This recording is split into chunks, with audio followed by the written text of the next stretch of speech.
अत्यंता संकीर्णयोः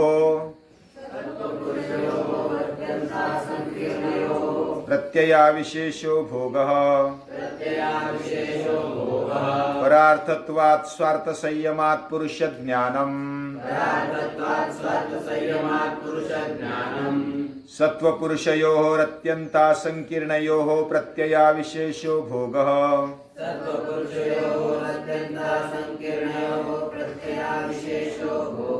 परार्थत्वात् स्वार्थसंयमात् पुरुषज्ञानम् सत्वपुरुषयोः अत्यंता संकीर्णयोः प्रत्ययाविशेषो भोगः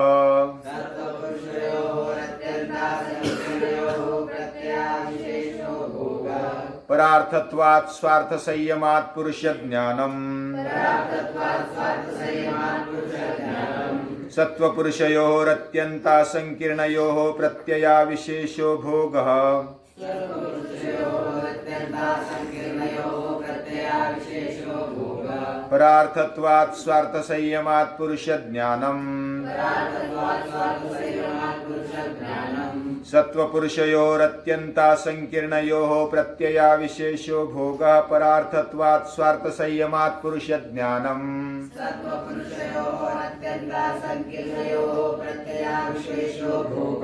परार्थत्वात् स्वार्थसंयमात् पुरुषज्ञानम्। महर्षि पतंजलि एक एक सिद्धि बताते हुए बाह्य सिद्धियां बताई जो हम बाहर से भी लेना चाहते हैं और अंदर की सिद्धियां भी बता रहे हैं। अंदर हम कहां तक जा सकते हैं। तो जैसे हमने सोचा था कि बाहर जितना विश्व है उससे बड़ा विश्व अंदर है और बाहर झांकने वाले उनको एक महर्षि पतंजलि बताना चाहते हैं कि बाहर जो सृष्टि है उसका आविष्कार पहले अंदर होता है, बाद में उसका आविष्कार बाहर होता है। कोई भी कलाकार हो, मूर्तिकार हो, चित्रकार हो, वो पहले अंदर मूर्ति बना लेता है, चित्र बना लेता है और उसके बाद वो बाहर बनाता है। यानी अंदरूनी सृष्टि से ही बाहर की सृष्टि बनती है, वह आविष्कार ले लेती है। लेकिन जैसे साधक साधना करते जाता है वैसा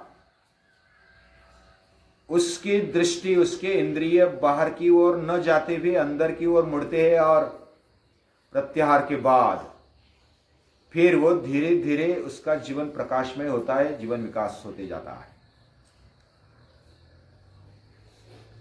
और अंदर का विकास यानी क्या विकास, कौन सा विकास?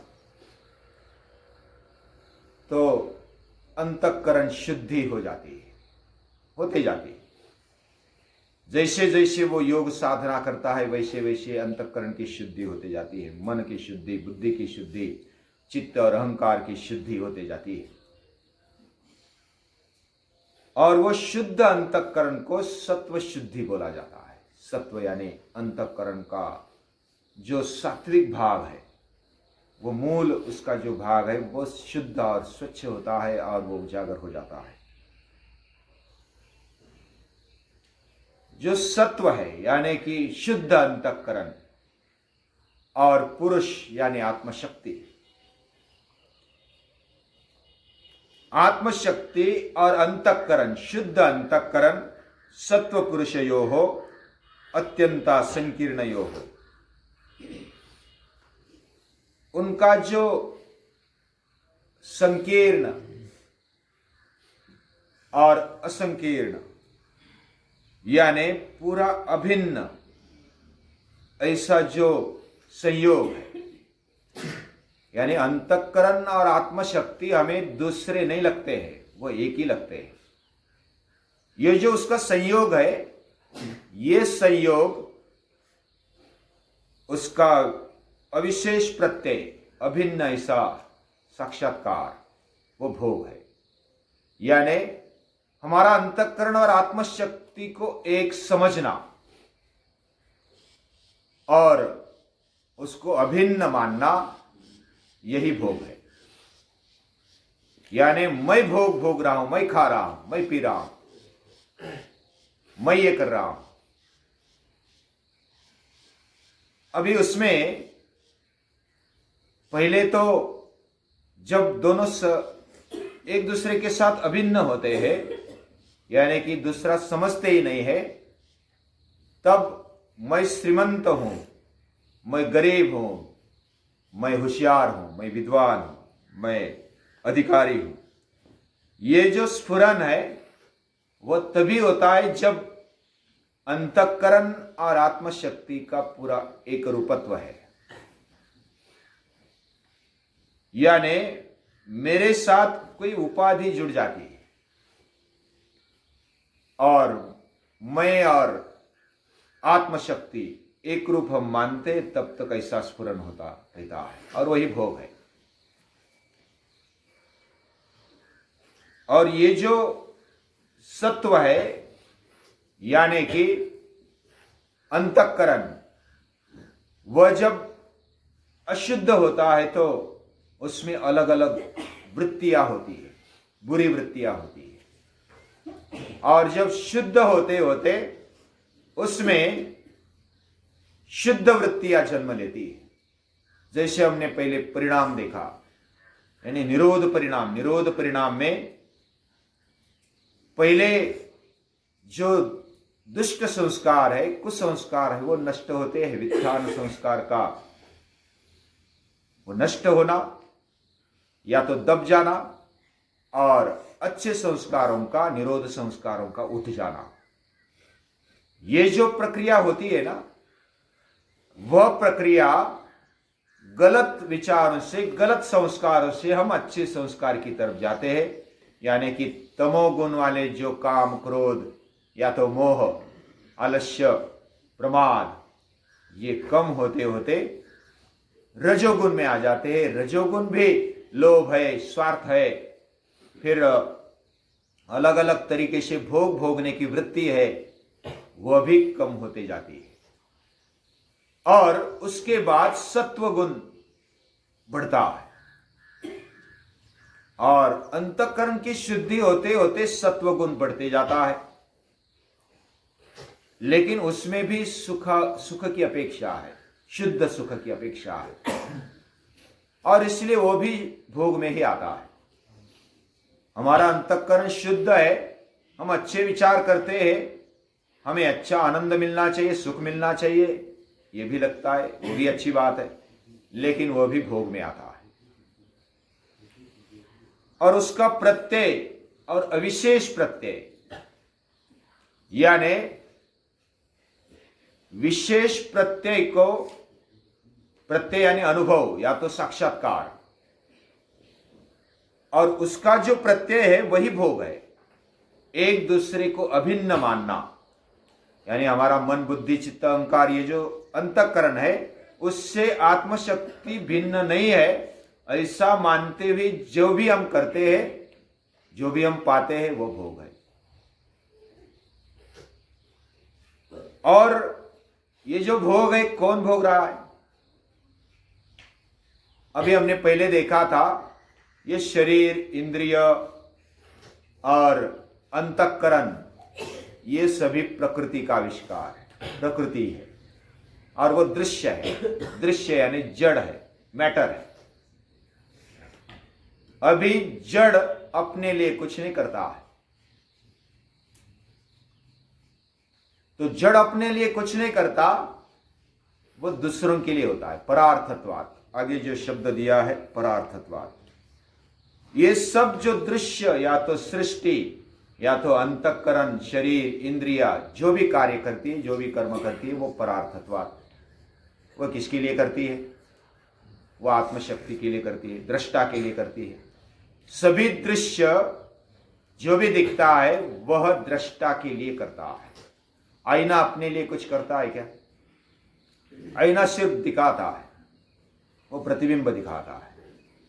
वैसा हमारा शरीर भोग भोगता है, ऐसा हमें लगता है, हमारा मन या तो बुद्धि भोग भोगते ऐसा लगता है, लेकिन वो नहीं भोगते, वह केवल कर्म करते हैं।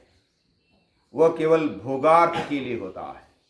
भोगापवर्गार्थम दृश्यम, यानी साधन पाद में समाधि भावनार्थम, क्लेशतनुकरणार्थम, और उसके पहले वाला जो सूत्र है समाधि भावनार्थम और भोगापवर्गार्थम दृश्यम, ये जो दृश्य है वह भोग और अपवर्ग के लिए है।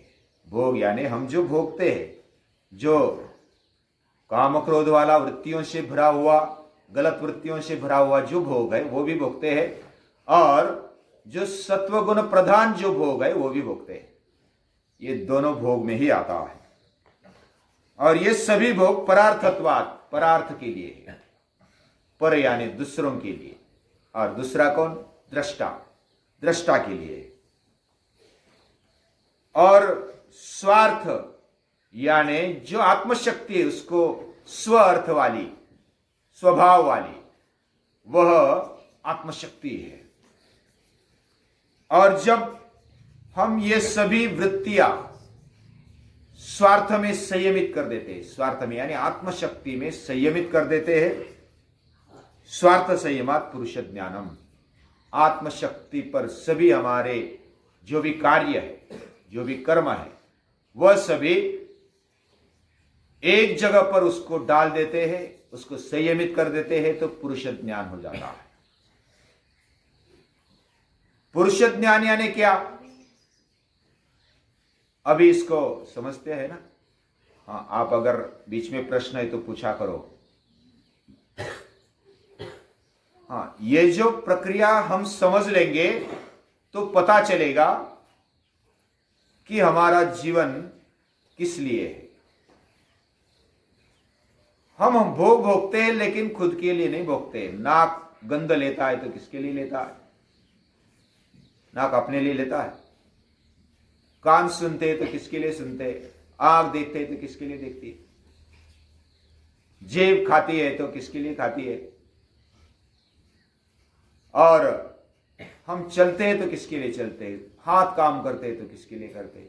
हृदय चलता है तो किसके लिए चलता है? हर एक इंद्रिय किसके लिए काम करता है? अगर ये प्रश्न पूछेंगे तो पता चलेगा वो खुद के लिए तो नहीं करते। ये तो इतनी बात पक्की है, खुद के लिए नहीं करते तो किसके लिए करते? हम ऐसा सोचेंगे कि मन के लिए करते। अभी मन किसके लिए करता है? मन स्वयं को लेता है। जब कोई भी हमने खाया, समझो जिलेबी खाई, आज कोजागिरी है, दूध बड़ा मसाले वाला दूध पिएंगे, खाएंगे, तो किसके लिए खाएंगे? मन खाएगा। मन बोलेगा कि वाह छान, वो किधर भेज देता है संदेश? बुद्धि को भेज देता है। मन बुद्धि को भेजता है कि हाँ ये तो बहुत बढ़िया हुआ, इलायची डालकर, हाँ काजू डालकर, बादाम डालकर जो दूध पिया, वो मसाले वाला दूध अच्छा लगा, वो किधर भेजता है? बुद्धि तक भेज देता है। अभी बुद्धि भोग भोगती है क्या? बुद्धि अगर भोग भोगती है तो बुद्धि क्या करेगी फिर? वो अपने लिए रखेगी। लेकिन बुद्धि केवल स्मरण रखती है, याद रखती है, और वो भी बोलते हैं कि अरे वाह बहुत ही अच्छा, वो सिग्नल दे देती है, निर्णय दे देती है, ये बहुत अच्छा है। अब ये किसके दे देती है? उसका फाउंडेशन है धर्मी आत्मशक्ति। तो आत्मशक्ति भोगता है और ये भोग्य है। और जब ये सब अगर दूसरे के लिए है तो विद्वान जो भी समझदार है वो क्या करता है? वो जो भी करता है पुरुष ज्ञान के लिए करता है। अभी इधर विवेक ख्याति हो जाती है। ये समझ में आ गया कि हम हमारे लिए भोग नहीं भोग रहे, दूसरों के लिए भोग रहे, हमारी आत्मशक्ति के लिए भोग रहे। लेकिन ये विवेक आ गया कि हम हमारे लिए नहीं कर रहे हैं, लेकिन पहले मैं धनवान हूं, मैं श्रीमंत हूं, मैं विद्वान हूं, ऐसा जब लगता है तो लगने के साथ साथ बाद में फिर अगला एक स्फुरन आ जाता है, और वह स्फुरन हमारे जीवन में एक उन्नत अवस्था लाता है। उन्नत अवस्था कौन सी है? कि हमारा जीवन अच्छा हो, सुखकारी हो, और उसके लिए हम अलग है, ये ज्ञान तो हो जाता है लेकिन अनुभूति नहीं होती, उसका साक्षात्कार नहीं होता है। तो दृष्टा और दृश्य एक अलग रूप में हम देखते हैं, लेकिन दृष्टा दृष्टा की जगह पर, दृश्य दृश्य की जगह पर है, वो दोनों एक रूप नहीं हुए हैं। तो उधर की जो अवस्था है वह साक्षी रूप है, वह अवस्था विवेक ख्याति वाली है। लेकिन विवेक ख्याति के बाद भी केवल हूं, ये जो अवस्था होती है, अस्तित्व मात्र अवस्था होती है, वह होती है वह आत्मशक्ति की स्वभाव वाली अवस्था, केवल अस्तित्व मात्र अवस्था। यह अवस्था, ये टॉप वाली असंप्रज्ञात समाधि वाली अवस्था होती है, और ऐसी अवस्था को पुरुष ज्ञान बोलते हैं, यानी विवेक ख्याति के बाद आने वाली स्थिति। और वही होता है तदा दृष्टि स्वरूपे अवस्थानम, यानी हम दृष्टा स्वरूप में अवस्थित हो जाते हैं, उस स्वरूप में अवस्थित हो जाते हैं, स्व का जो रूप है उसमें अवस्थित हो गए, केवल अस्तित्व मात्र रह गए। जैसे हम गाढ़ी निद्रा में पूरे भूल जाते हैं अपने आप को, लेकिन वो अज्ञान वाली, प्रमाद वाली अवस्था होती है। लेकिन जब जागृत अवस्था में ये अवस्था आती है तो उसको असंप्रज्ञात समाधि बोलते हैं, और यही आत्मख्याति है, यही विवेक ख्याति के बाद वाली ख्याति, इसको पुरुष ज्ञान बोलते हैं। अभी बाकी जो है उससे क्या परिणाम मिलता है, उससे क्या सिद्धियां मिलती है, ये कल देखेंगे। तब तक रुकते हैं।